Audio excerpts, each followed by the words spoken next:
To build endurance, you have to endure. There's a story behind that.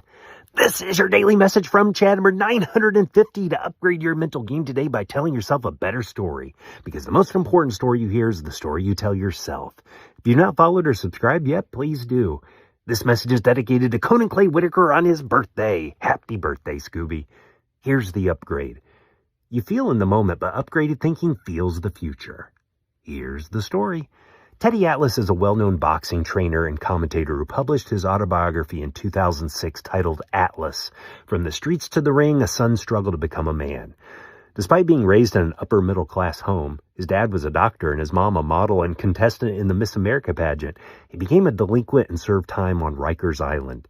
His street fighting found a positive outlet in the boxing ring. He trained under Cus D'Amato, who was Mike Tyson's trainer and adopted father. Atlas became a trainer himself and worked with Michael Moore, who defeated Evander Holyfield. Atlas shared an insight about the mental toughness required in boxing and life, emphasizing the long-term regret of quitting versus pushing through temporary pain. This is on page 82 of his biography. The quote is, "At a certain point, if he's going to get to the top of the boxing profession, a fighter has to learn the difference between the truth and a lie.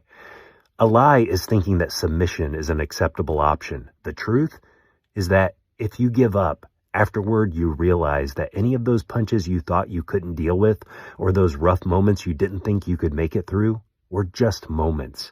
Enduring them is not nearly as tough as having to deal with the next day and the next month and the next year, knowing that you quit, that you failed, that you submitted," end quote. The lie is you'll feel better if you stop, but the truth is the future lasts a lot longer than the moment of temporary relief. Enduring them is not nearly as tough as having to deal with the next day and the next month and the next year. Endurance only comes by enduring.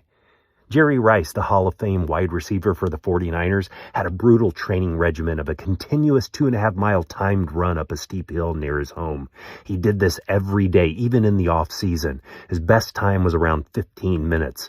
When asked how he keeps himself going, his answer was, "I fight through it." The better story to tell yourself is, "I fight feelings of folding with feelings of my future."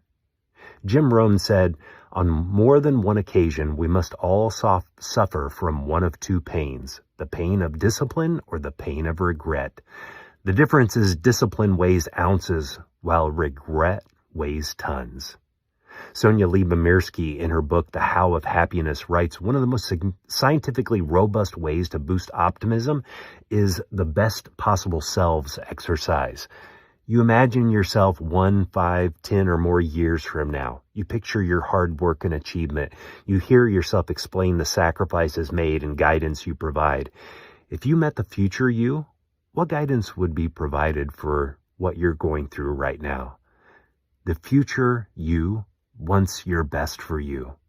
Listen up. Don't give up." Tell me a story of the wisdom of your future self to fromchadsmith@gmail.com. It really helps others find these messages when you comment, like, subscribe, or follow. Send someone a text and ask them, what has been heavier in your life, the weight of discipline or the weight of regret? You can download my book, The Most Powerful Story in the World, by going to fromchad.gumroad.com.